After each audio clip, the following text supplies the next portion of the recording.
다 같이 자리에서 일어나셔서 하나님 앞에 예배 자리로 나가겠습니다.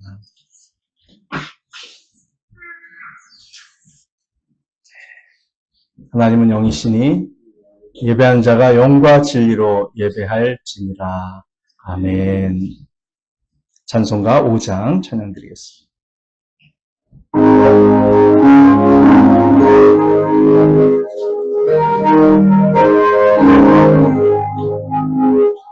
이 천지가 만물들아 주시는 주 여호와 전능 성부 성자 성령 찬송하고 찬송하세. 아멘.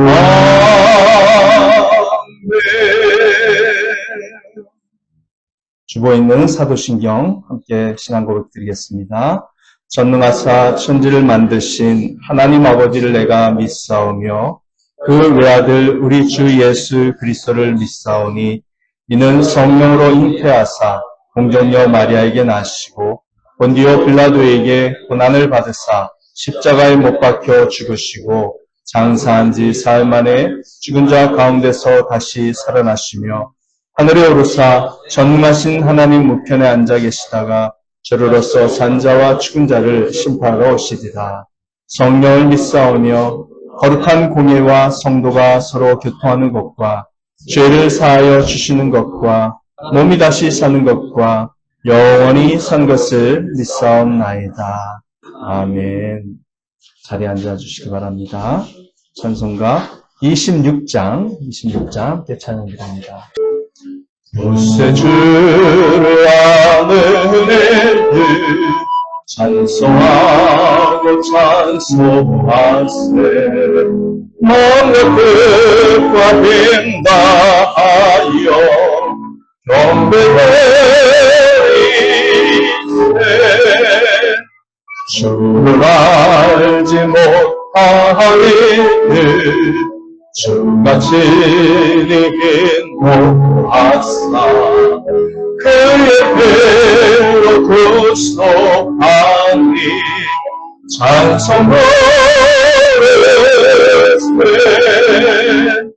약한 사람 도움받아 시험 중에 참되니 모든 예외의 힘은 믿음뿐이라. 진리 되신 은혜 주는 영원토록 변함없네. 성도들아 주를 믿어 그리 성회세. 네, 다음 301장입니다. 301장 지금까지 지금까지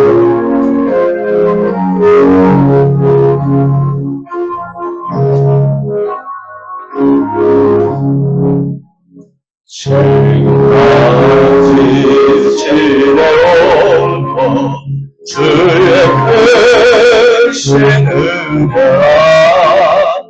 한이 없는 주의 사랑 오직 그 말하냐.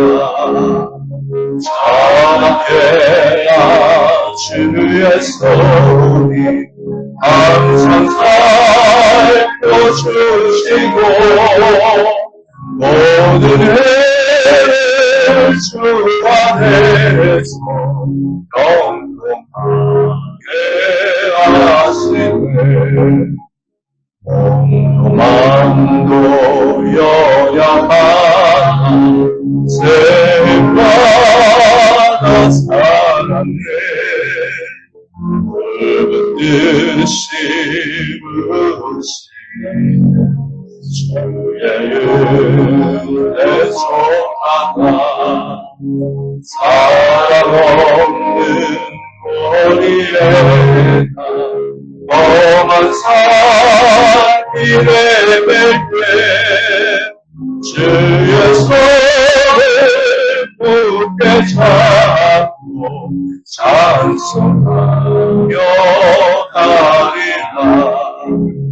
주 안식에 올라위 날로 날로 다가와 무거운 짐 주께 맡겨 벗을 날고 멀잖네. 나를 위해 예비하신 모양 채에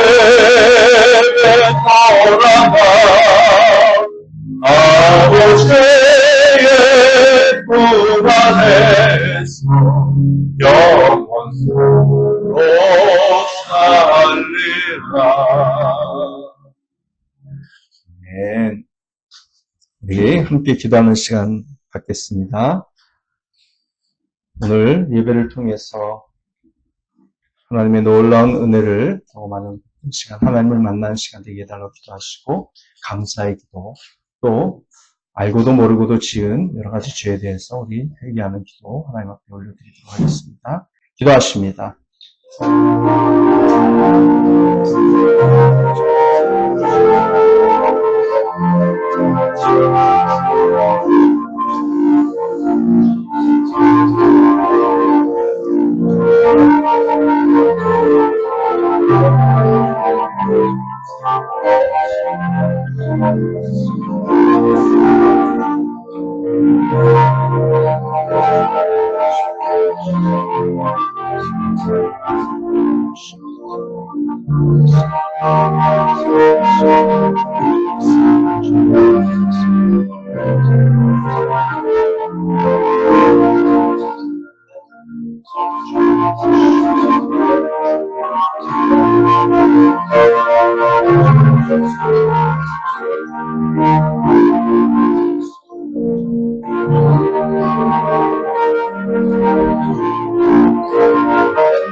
하나님 아버지, 저희들에게 이렇게 비 오는 날을 허락해 주셔서 감사합니다. 생명의 비가 내려서 대지가 촉촉하게 졌고, 하나님, 저희들에게 하나님의 은혜가 얼마나 큰지 알게 하시지만, 또한 비로 인해서 날씨가 추워져서 감기에 걸리는 성도들도 있을까 염려되오니 우리 주님께서 건강을 지켜 보호해 주시고 마음속에 하나님께서 주시는 참된 기쁨과 평안으로 가득 채워주셔서 힘겨운 이 인생 힘있게 주님 손 붙잡고 살아갈 수 있는 믿음의 백성들 다 되게 하여 주시옵소서. 감사하며 예수님 이름으로 기도합니다. 아멘. 네, 오늘 저희들에게 주시는 하나님의 말씀은 마태복음으로 넘어갑니다. 요한복음 4장까지 했는데요. 그 다음 시간 순서가 마태복음 4장, 오늘 읽을 본문으로 이어지기 때문에 본문을 마태복음 4장으로 정했습니다. 4장 18절부터 22절까지의 말씀입니다.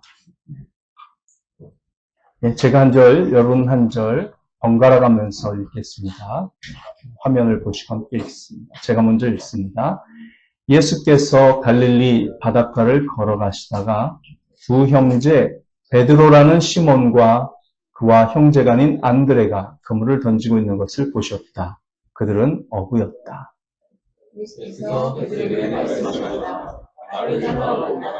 나는 너희를 사람을 잡는 어부로 그들은 곧 그물을 버리고 예수를 따라갔다.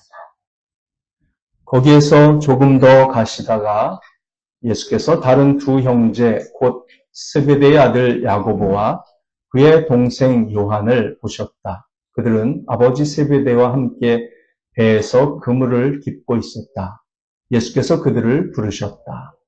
그들은 모태와 장례와 장사하고 예수를 따라갔다. 아멘. 자, 여기 사람을 낚는 어부라는 말이 나오죠. 사람을 낚는 어부. 사람들을 그리스도께로 인도하는 어부란 복음을 전하는 그리스도인을 뜻합니다.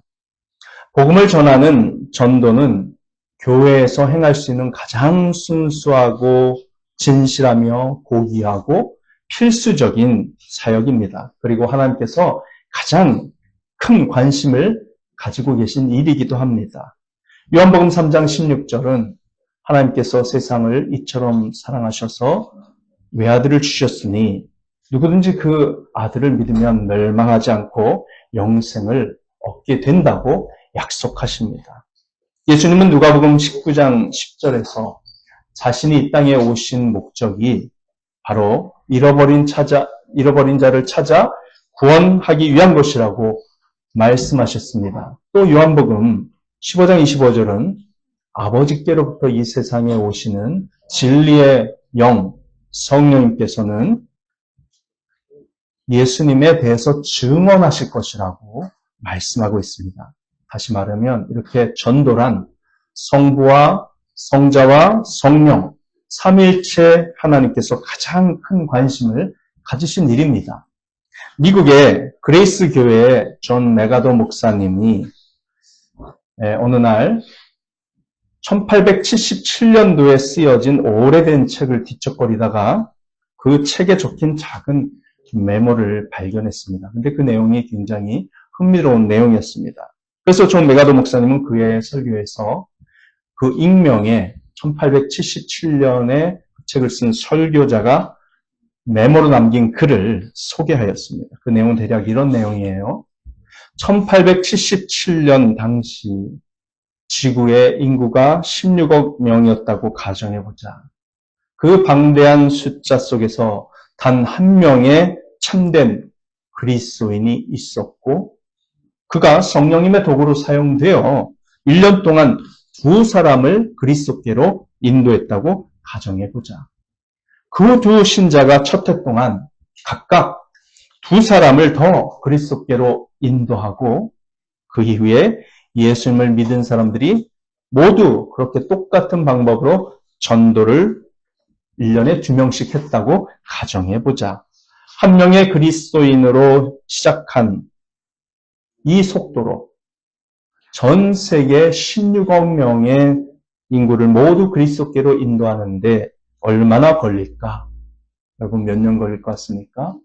놀랍게도 30년 6개월이면 됩니다. 30년 6개월. 한 명이 시작했는데 30년 6개월. 이런 일이 하나님의 성령이 이루시는 데 불가능한 일인가? 교회가 노력하기에는 너무 위대한 목표인가? 네, 이렇게 메모가 쓰여져 있었습니다. 물론 그 시대의 사람들은 그 꿈을 이루지 못했습니다.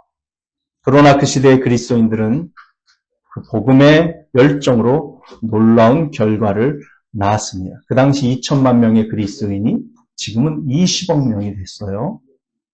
만일 현재 20억 명의 그리스도인이 1년에 한 명씩만 전도를 한다면 5년 안에 전 세계는 구원받은 사람으로 가득할 것입니다.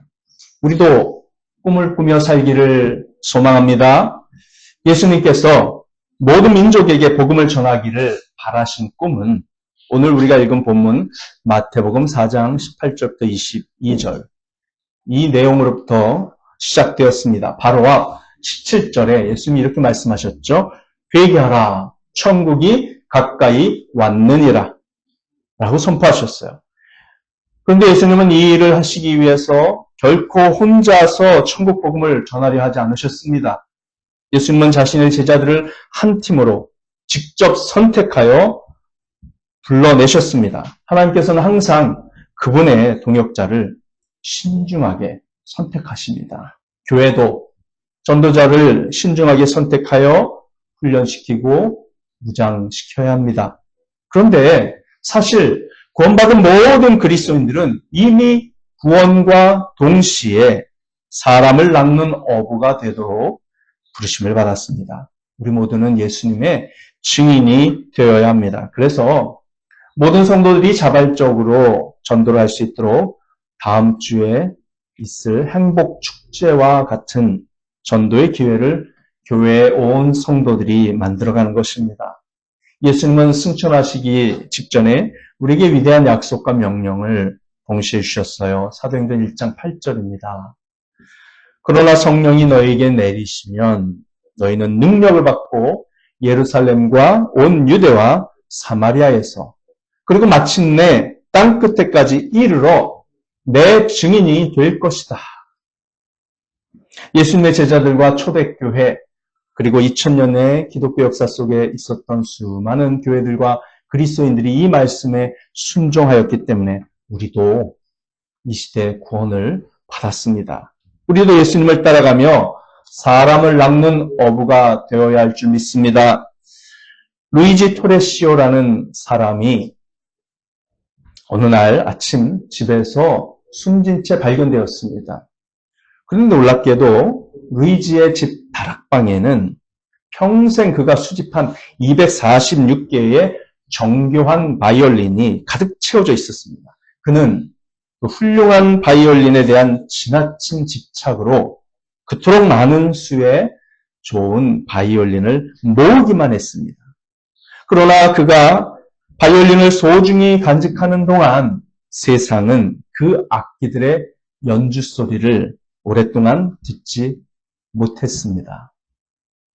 루이지 이전에도 같은 일을 한 이들이 있었어요.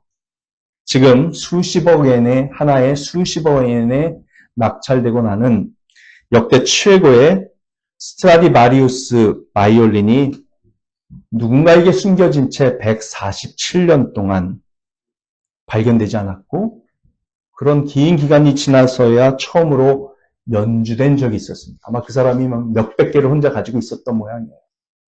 이탈리아의 스트라디바리 가문이 만든 이 바이올린은 전 세계에 지금 약 500개 정도만 남아있다고 합니다. 지금도 최고의 바이올리니스트들은 스트라디바리우스 바이올린을 가지고 연주하는 것을 가장 명예롭게 생각한다고 합니다. 우리가 복음을 소중하게 여기는 것은 좋지만 그것을 우리가 간증만 하고 남에게 들려주지 않으면 안 되지요. 자신이 교회 생활을 행복하게 느끼고 있다면 반드시 다른 사람에게도 권하는 사람이 되어야 합니다. 우리가 믿기 싫은 통계가 하나 있습니다. 모든 기독교인의 95%는 평생 단 한 사람도 전도하여 예수님께로 인도한 적이 없다고 합니다. 그리스도인이라는 위대한 영적 바이올린의 그 95%가 단 한 번도 세상에서 올바르게 연주된 적이 없다는 뜻이지요. 우리가 손을 내밀어 다른 사람에게도 예수님의 복음을 전해줄 때 우리는 위대한 영적 바이올린으로서 드디어 연주가 되는다는 것을 기억하시기 바랍니다. 18절에 보면 예수님은 갈릴리 바다를 지나가시다가 시몬이라는 베드로와 그의 형제 안드레가 바다에 그물을 던지고 있는 것을 보셨습니다. 갈릴리 바다와 그 지역은 여러분 지구상에서 가장 아름다운 곳 중에 하나라고 합니다. 저도 가보지는 않았어요. 사진으로만 봤는데 정말 아름다워 보이더라고요. 그곳 사람들은 갈릴리 호수를 바다라고 불렀습니다. 넓다는 거죠.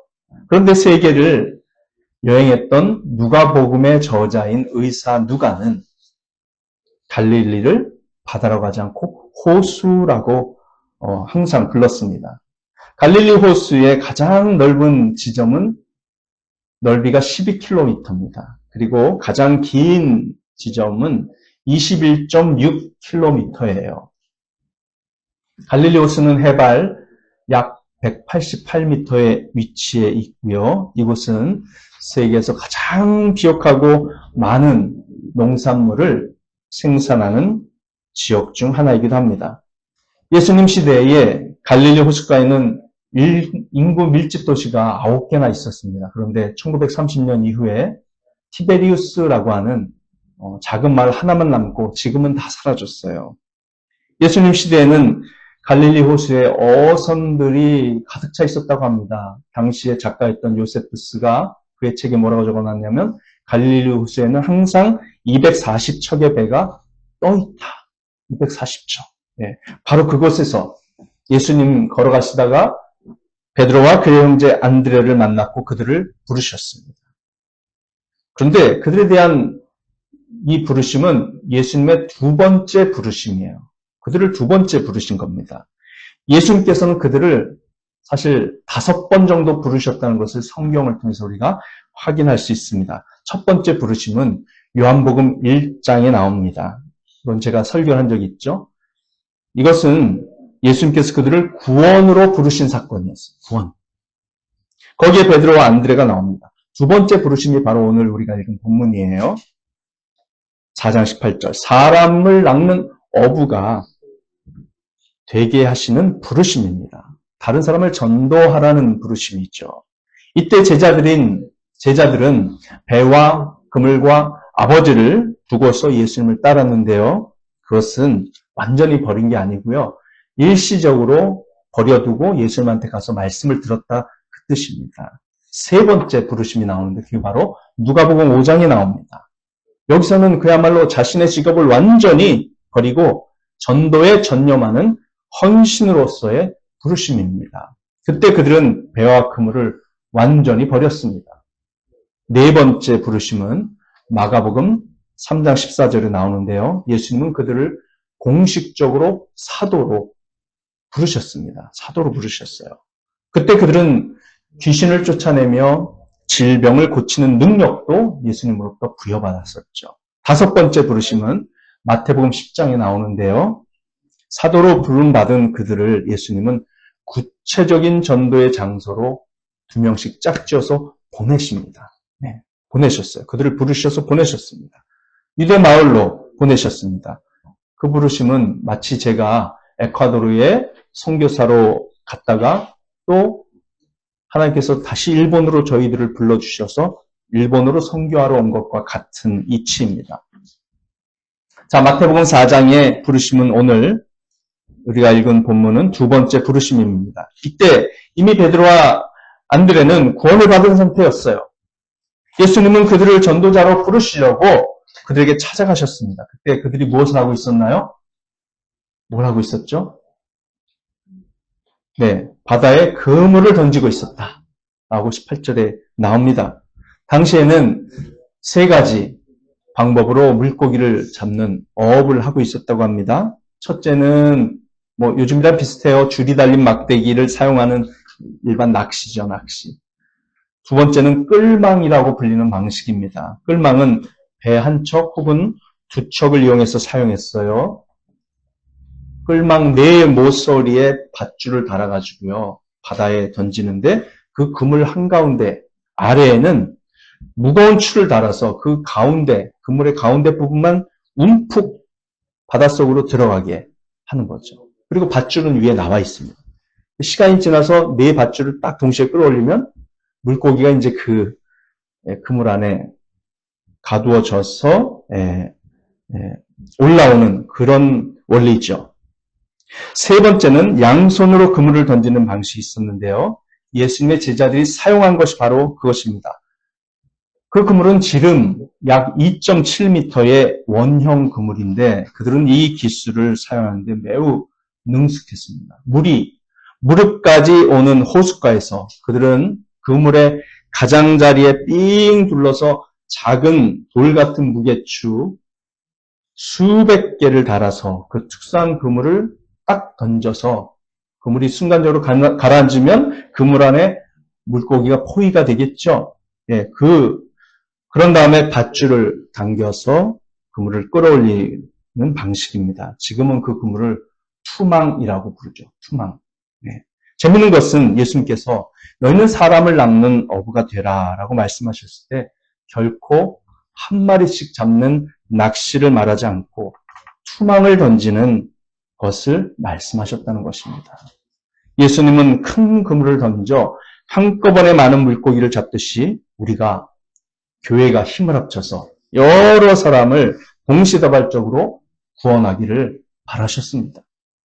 그래서 투망으로 고기를 잡고 있던 시몬과 안드레를 부르셨고 21절에서는 세베대의 아들 야고보와 그의 형제 요한을 부르셨습니다. 야고보와 요한은 그들의 아버지 세베대와 함께 배에 앉아 그물을 고치고 있었는데 예수님의 부름을 받았습니다. 이제 네 사람이 모였고 주님께서는 그들을 위한 계획을 가지고 계셨습니다. 이 사람들은 거친 보석과 같았고 투박한 야생마 같은 사람들이었습니다. 그들에게는 많은 문제가 있었어요. 그래서 예수님의 사역 초기 몇 달 동안은 영적 통찰력이 부족해서 예수님께서 하시는 말씀을 거의 깨닫지 못했습니다. 하지만 예수님은 그들 안에 뭔가 잠재력을 발견하셨어요. 예수님께서 자신의 제자로 어부를 선택하신 것은 유대교 체제 전체에 대한 일종의 질책이었을 수도 있습니다.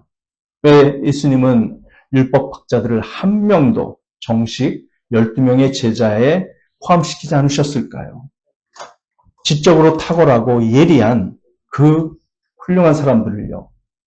사도 바울은 그런 탁월한 율법학자였지만 예수님은 그의 시력을 3일 동안 완전히 빼앗았다가 그가 절망 속에 있을 때에 그를 제자로 부르셨습니다. 예수님께서 사람들을 제자로 부르시는 기준은 어쩌면 유대교와 바리새파 전통이 가진 교만과 어리석음에 덜 물든 사람들이었을 수도 있습니다. 마태복음에 관해 훌륭한 주석을 썼던 매튜 브로디스는 이렇게 말합니다. 12사도들은 바리새파 전통의 어리석음에 덜 사로잡혀 있었기에 새로운 가르침을 받아들이고 전하는데 더 잘 준비되어 있었으며 무엇보다도 사람들에게 다가갈 수 있는 친화력을 가진 평범한 사람들이었다. 12사도 모두 비교적 겸손한 삶을 살았으며 랍비 학교에 불필요한 학문을 받지 않았을 가능성이 크다. 이렇게 기록했습니다. 우리들은 가끔 이렇게 말합니다. 요즘 청년들이 좋아하는 연예인들이 누군지 잘 모르겠습니다만 저 유명한 사람이 그리스도인이 된다면 얼마나 많은 사람을 구원할까. 저 사람이 우리 교회에 온다면 참 좋을 텐데. 누구 초대하고 싶습니까? 엄빈이. 네. 네. 생각한 적이 없는 게 좋은 것 같습니다. 자, 그런데 예수님은 그것은요, 예수님의 핵심 기준을 놓친 생각이에요. 주님은 처음부터 그런 사람들을 택하지 않으셨습니다. 만약 저 사람이 예수님을 믿는다면 얼마나 큰 영향력을 발휘해야 할까라는 생각은 예수님의 선택 기준이 아니었습니다.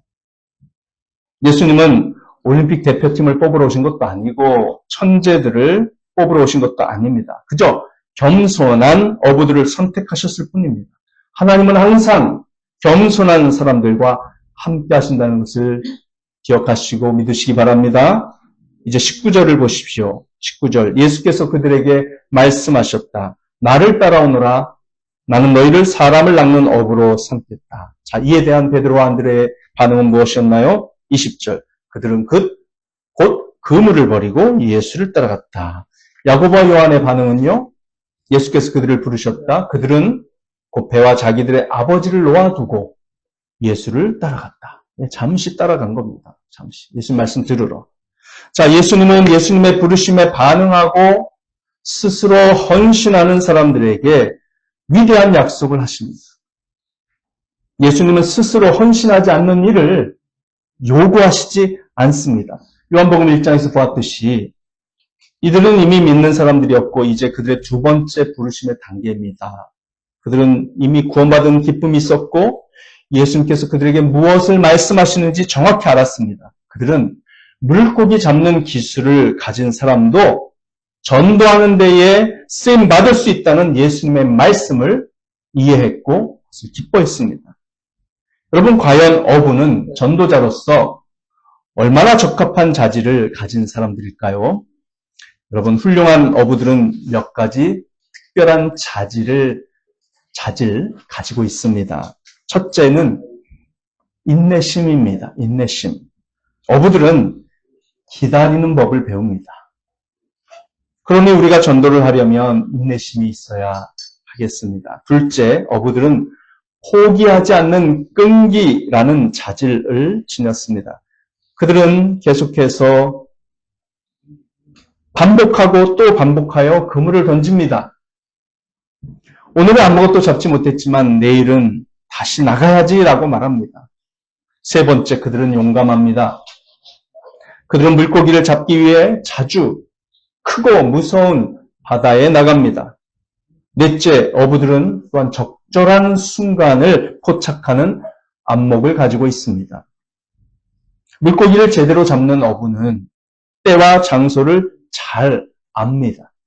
다섯째, 좋은 어부들은 항상 물고기에게 자신을 노출하지 말라고 조언합니다. 어부는 물고기를 잡기 위해 자신의 그림자를 물고기에게 절대 보여주지 않습니다. 이와 같이 전도를 잘하는 사람은 포기하지 않고 끈기를 가지며 용기를 잃지 않으며 적절한 순간을 포착하며 자신을 드러내지 않고 사람들로 하여금 예수님을 바라보게 만듭니다. 그래서 예수님은 어부인 제자들을 부르셔서 우리들에게 전도의 지혜를 가르쳐 주십니다. 전도하는 법을 가르치는 유일한 방법은 전도자가 되고자 하는 사람들을 데리고 밖에 나와서 직접 보여주는 것뿐입니다. 사람들 앞에서 시범을 보이는 겁니다. 그래서 이 전도훈련, 전도 폭발 훈련이 우리에게 매우 유용합니다. 이 전도법은 전도 현장에 나가서 함께 전도법을 익히도록 하는 측면에서 탁월합니다. 예수님께서 하신 일을 가장 잘 담고 있는 전도법이라고 할 수 있습니다.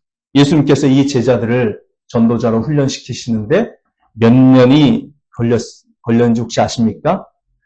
3년이 걸렸습니다. 3년. 제가 우리 교회인 지 3년 반이 됐더라고요. 3년 반. 의미 있는 숫자입니다. 우선 예수님이 그 제자들을 전도자로 훈련하기 위해 사용하신 평상시 전도의 방법을 한번 생각해 볼까요?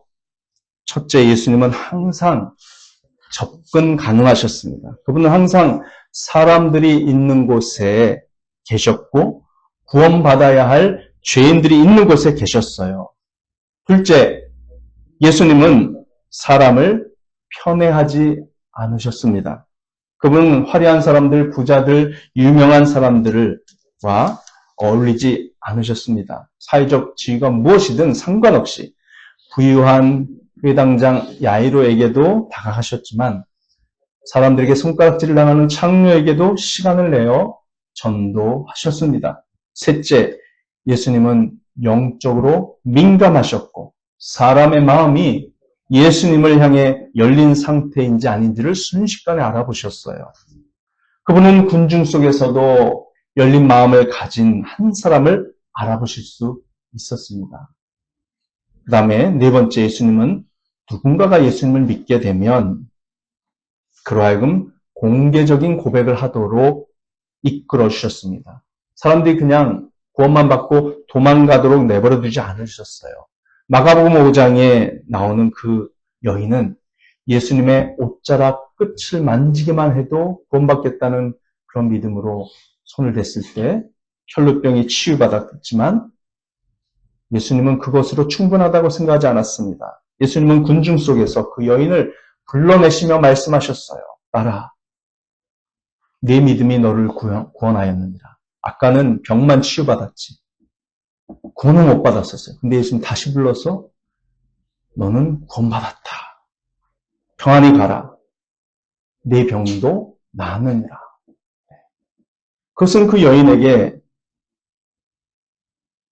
항상 혈루병을 가지고 불결한 여인이라고 손가락질을 하던 사람들의 나쁜 시선으로부터 완전히 자유롭게 해주시는 축복의 기회가 되었습니다.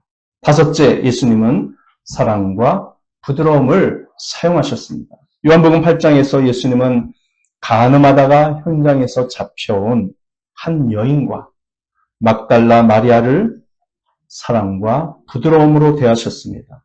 마태복음 8장에서 예수님은 나병 환자에게 손을 내밀어 만지셨습니다. 여섯째, 예수님은 항상 한 사람을 전도하기 위해 기꺼이 시간을 내셨습니다. 마가복음 5장에서 수많은 사람들이 예수님을 따랐지만 예수님은 회당장 야이로가 와서 병이 들어 죽게 된 자신의 딸 이야기를 하자 기꺼이 시간을 내어 그의 집에까지 가서 딸을 살려주셨습니다. 여러분이 전도를 하는 일에 하나님께 쓰임을 받고 싶고 보람 있는 위대한 삶을 살고 싶다면 어떻게 될까요? 먼저 예수님을 믿고 구원을 받은 사람이 되십시오. 그리고 전도를 할 수 있는 사람으로 준비되고 훈련을 받으십시오. 그리고 사람들에게 관심을 가지십시오. 하나님께 순종하여 구원받지 못한 사람들을 만나십시오. 자신감과 열정이 없더라도 사람들에게 손을 내밀어서 항상 말하고 싶었지만 하지 못했던 그 말, 복음 전도의 말씀을 꺼내십시오. 그리고 여러분이 교회 안에서 보실 때 내가 따르고 싶은 전도자로서 모범이 되는 사람을 잘 정해서 그 사람을 모델로 삼으십시오. 예수님은 마태복음 4장 16절의 말씀처럼 세상에 큰 빛이 되어주셨습니다. 16절. 어둠에 앉아있는 백성이 큰 빛을 보았고 그늘진 죽음의 땅에 앉은 사람들에게 빛이 빛이었다 라고 말씀하셨습니다. 여러분, 어둠 속에서 칠흑 같은 어둠 속에서 바다에 떠 있는 배가 난파된다면 얼마나 무섭습니까? 그 위험한 바다에서는 등대의 불빛이 절대적으로 필요합니다. 우리는 이 빛을 세상 끝까지 전해야만 합니다. 찬송가 중에 영어 가사가 낮은 등불을 밝히라, Let the lower lights be burning 이라는 찬송가가 있어요. 우리 찬송가에는 510장입니다. 510장. 예. 가사 전체가 D.L. 무디 목사님, 아주 유명한 무디 목사님이 전한 이야기에서 영감을 받아 만들어졌습니다. 찬송가 510장, 하나님의 진리 등대, 하나님의 진리 등대. 후렴은 우리 작은 불을 켜서 험한 바다 비추세라는 가사로 시작됩니다. 거기서 작은 불이란 해안선에 있는 작은 등대를 말합니다. 이 이야기에서 이제 여러분들이 확인하실 수 있어요. 자, 무디 목사님이 전해준 이야기입니다. 폭풍우가 몰아치는 밤에 한 배가 클리블랜드 항구로 들어오고 있었습니다. 배가 자신의 위치를 정확히 알 수 있도록 항구에는 2세트의 등대가 설치되어 있었습니다. 정확하게 위치를 알고 들어오지 않으면 암초에 걸려서 난파되거든요. 정말 중요한 것이죠, 이게. 한 등대는 절벽 위에 아주 높이 설치되어 있었고요. 다른 한 등대는 해안선에 바로 설치되어 있었습니다. 그 덕분에 항상 어둠 속에서도 시야를 확보할 수 있었고 크고 밝은 윗 등대와 작지만 중요한 불빛인 아랫 등대의 그 거리와 위치를 보고서 배는 자신의 위치가 지금 제대로 항구로 들어가고 있는지를 확인할 수 있었습니다. 항해사와 선장은 그렇게 자신의 배 위치를 알 수 있었어요. 하지만 그날 밤, 폭풍우가 몰아치는 그날 밤, 항해사는 절벽 위의 등대는 켜져 있는 것을 발견했지만 해안선에 있는 작은 등대의 불빛이 폭풍으로 인해서 꺼져 있다는 것을 발견했습니다. 그래서 항해사는 선장에게 암초에 부딪히지 않도록 다시 더 멀리 있는 바다로 나가서 항구로 다시 들어가자고 제안을 했습니다. 하지만 선장은 폭풍우가 무서웠습니다. 괜히 나갔다가 배가 뒤집힐까 봐 두려워가지고요. 그냥 항구로 평상시 우리 많이 해봤으니까 항구로 그냥 들어가 보자고 말했습니다. 아랫등대에 불이 꺼진 탓에 배는 나름대로 정확하게 들어간다고 들어가긴 했습니다만 정확히 들어가야 할 위치를 찾는데 결국 실패를 했고 항구에 도착은 했는데 암초에 배 옆구리가 찢어진 채 들어왔기 때문에 항구 바로 앞에서 난파되어 많은 사람이 물에 빠져 죽고 말았습니다. 그 안타까운 사고를 접했던 무디 목사님은 이것을 영적인 원리로 심각하게 받아들여서 정말 우리가 얼마나 전도를 제대로 잘 해야 되는가에 대해서 큰 깨달음을 가진 것이죠. 그래서 무디 목사님은 이렇게 말했어요. 이 말 때문에 찬송가 510장 하나님의 진리 등대라는 찬송가 가사가 생긴 겁니다. 하늘의 위쪽 등대는 지금도 그 어느 때보다 밝게 빛나고 있습니다. 그런데 아래쪽의 작은 등대는 지금 어떻습니까? 켜져 있습니까? 꺼져 있습니까? 우리 교회와 여러분들은 작은 등대로서 불을 켜고 살고 있습니까? 끈 채 살고 있습니까? 과연 우리 아이노머리 교회를 보고서 구원받을 사람들이 제대로 있을까 없을까? 그것은 우리가 복음의 등불을 켰느냐 안 켰느냐에 달려 있는 줄 믿습니다. 기도하겠습니다. 오늘 우리에게 주신 말씀, 내가 너로 사람을 낚는 어부가 되게 하겠다. 예수님의 약속, 말씀 여러분 좋습니까? 예수님 앞에 갔는데 나 혼자만 구원받았고 다른 사람들이 물에 빠져 죽는 것처럼 지옥에 빠져드는 것에 대해서 마음 아파는 했지만 단 한 명도 구원하지 못하고 천국에 간다면 우리 주님 앞에서 우리가 얼마나 면목이 없겠습니까? 정말 다른 사람을 전도할 수 있을 만큼 내 마음이 구원의 기쁨과 확신으로 가득 차게 해달라고 먼저 기도하시고 또 우리로 하여금 전도하지 못하게 방해하는 갖가지 욕심과 교만과 또 죄악된 마음들을 하나님 앞에 회개하고 내려놓고 주님 앞에서 깨끗한 마음, 천국을 사모하는 마음, 구원받은 것에 대한 감사하는 마음으로만 가득 차게 하셔서 우리 아이노머리 교회가 이 시대에 이곳에 세워진 그 사명대로 복음을 증거하는 일에 쓰임받는 귀한 교회가 되게 해달라고, 그런 나의 그리스도인으로서의 삶이 되게 해달라고 우리 주님 앞에 간절히 기도하고, 여러분들의 가족 한 사람 한 사람, 아직 구원받지 못하는 사람이 있다면 그들과 또 그 지인들을 위해서, 여러분들의 지인을 위해서 간절히 기도하는 시간 갖겠습니다. 우리 이번 행복축제 때 일본인 4분, 한국인 9분, 이렇게 13명이 초대를 받아서 오시겠다 약속을 했습니다. 그들의 마음이 변치 않고 와서 꼭 복음 듣고 예수님 믿게 되는 귀한 길이 열리게 해달라고 심해서 기도하시겠습니다. 할렐루야.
하나님 아버지, 우리에게 복음을 전해주시고 이 어두운 세상 속에서 참빛이신 예수님을 만나게 해주시니 감사합니다.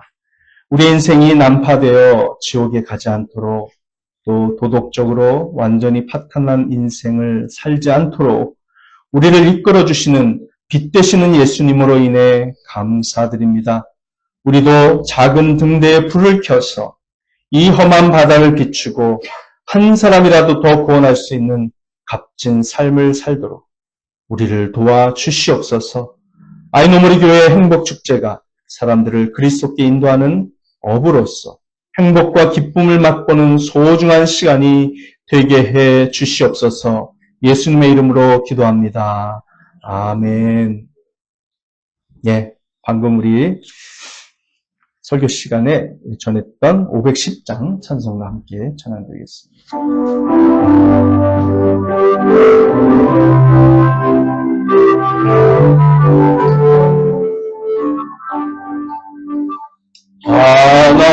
하나님의 죄 등대 이렇게 빛나네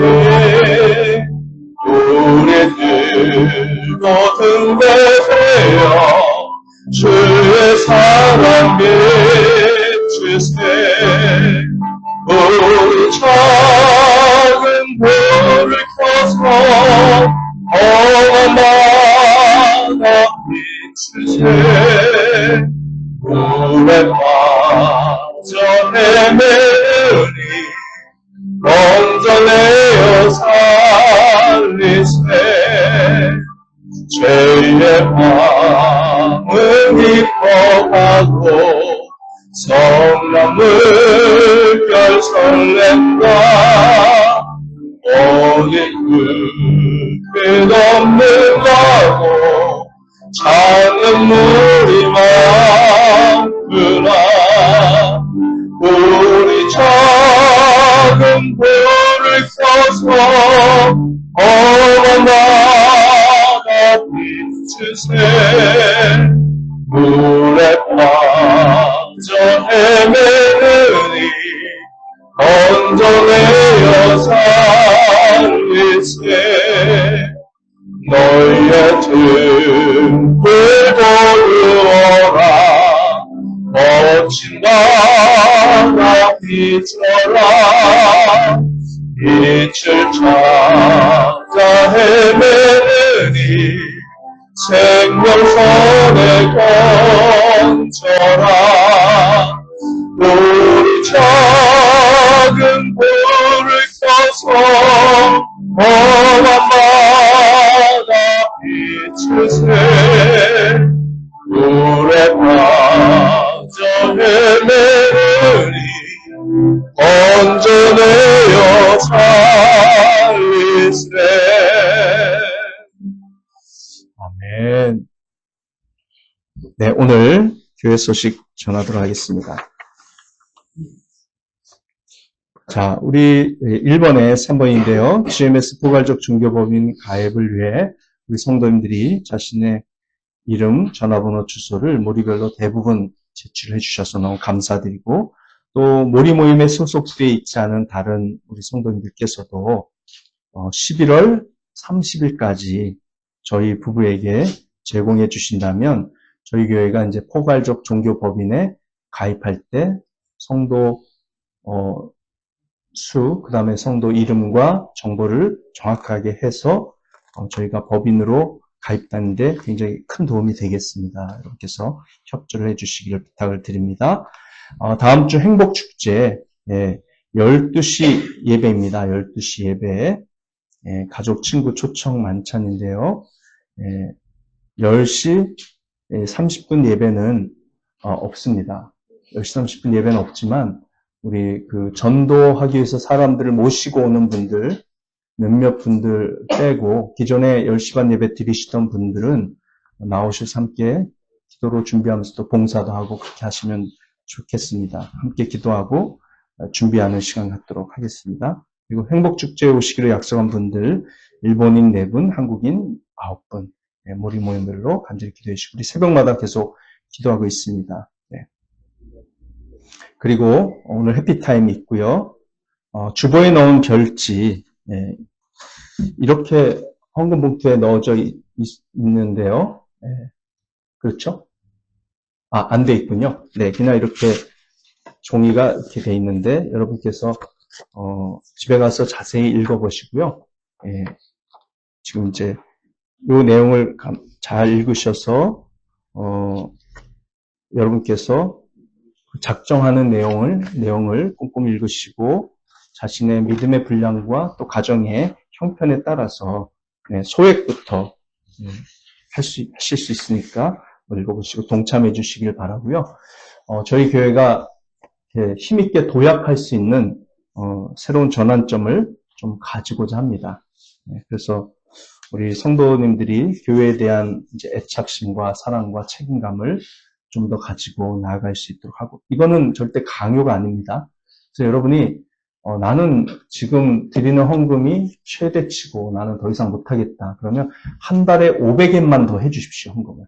한 달에 500엔. 그냥 커피 한 잔 값이죠. 그 정도로도 여러분들이 성의를 보여주시고 동참해 주신다면 충분히 도움이 되니까요. 그렇게 해주시고 누구를 헌금을 많이 내는 사람은 목사가 더 사랑하고 헌금 적게 내는 사람은 싫어하고 그런 거 절대 없습니다. 우리 하나님은 다 아시고 또 여러분들의 현 상태에서의 모든 반응 하나하나가 다 단계에 있다는 것을 아시고요. 또 저도 그렇게 이해를 할 테니까 여러분 절대 염려하지 마시고 이거 내가 작정을 조금 하면 또 누가 어떻게 생각하는 거 아니야? 그런 거 부담되면 또 교회를 나오기 싫은 마음이 들거든요. 그러면 절대 안 됩니다. 그런 거 하지 마시고 그냥 편안하게 생각하시고 믿음대로 하십시오. 각자 믿음대로 형편대로 하시면 하나님은 다 이렇게 알아서 우리 교회에 필요한 만큼 다 헌금액이 작정이 되게 하시고 도와주시니까 걱정하지 마시고 또 요때에 맞춰서 재밌게도 한국에서도 누가 또 헌금을 작정해서 우리 교회로 보내주겠다고 한 분들도 여러분이 또 생겼어요. 그래서 여러분들의 짐을 이렇게 나눠 가질 수 있는 것들이 하나씩 생기고 있으니까 자신의 형편과 믿음의 분량대로만 해주시기 바랍니다. 절대 무리하시면 탈납니다. 소화가 안 되면 교회에 오기 싫은 마음이 들게 되면 안 되니까 여러분 진짜 부담 없는 금액으로 그렇게 잘 조금만 더 작정 주시면 감사하겠습니다. 취지는 잘 설명되어 있으니까 집에 가서 읽어보시기 바랍니다. 그리고 작정서를 헌금함에다 넣으시는 건데 누가 이렇게 넣을 때 내가 작정한 금액이 보일까봐 걱정되면 이렇게 뒤에 이렇게 자르는 데가 있거든요. 이렇게 잘라서 그걸 여기다 넣어서 요거채 이렇게 넣어주시면 됩니다. 봉투에는 이름 안 쓰셔도 되고 그 안에 이름이 써 있으니까요. 그렇게 넣어주시면 되겠습니다. 잘 이해하셨죠? 네. 감사합니다. 자, 그러면 우리 자리에서 일어나셔서 우리 마지막 찬양 드리고 예배 마치도록 하겠습니다.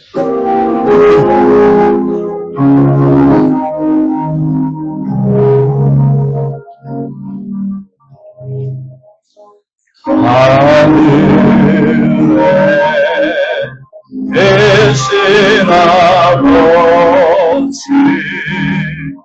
이름 거룩하사 주님 나와 임하시고 드신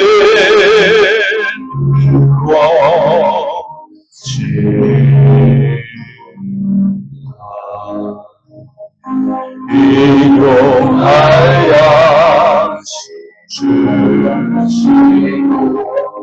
우리들의 큰 죄와 용서하옵시고 또 시험에 들게 마시고 악에서 구원하소서.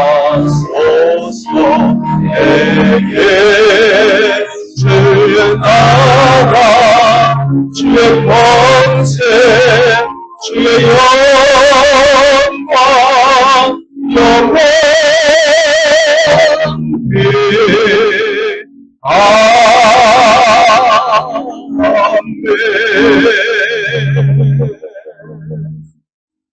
기도합니다. 하나님 아버지, 우리를 구원하시기 위해서 십자가에서 피 흘리시고 자신의 살을 찢으셔서 아낌없이 고귀한 생명을 우리에게 주신 사랑의 예수님의 그 놀라운 구원의 행위로 인하여 모든 죄가 용서받고 성령 받아 이렇게 이 땅에서 하나님의 백성으로서 하나님의 자녀로서 살아갈 수 있게 하신 것 감사합니다.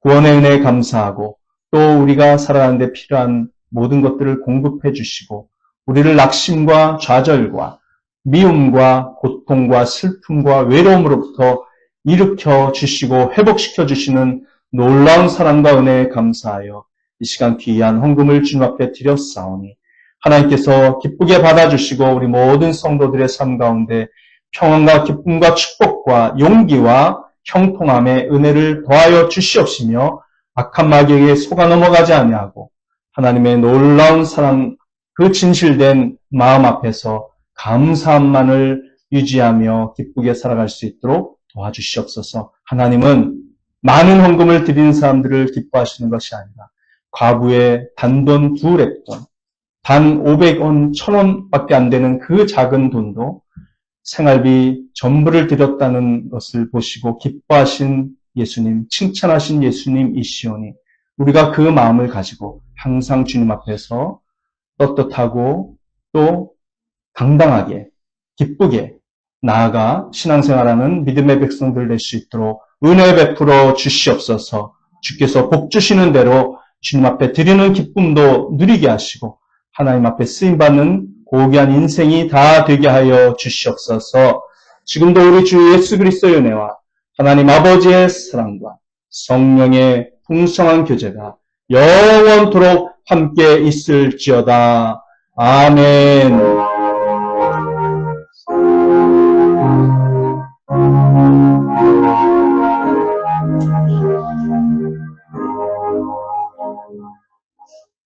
사랑하고 축복합니다. 인사 나누시고 식사하러 가시겠습니다. 사랑하고 축복합니다.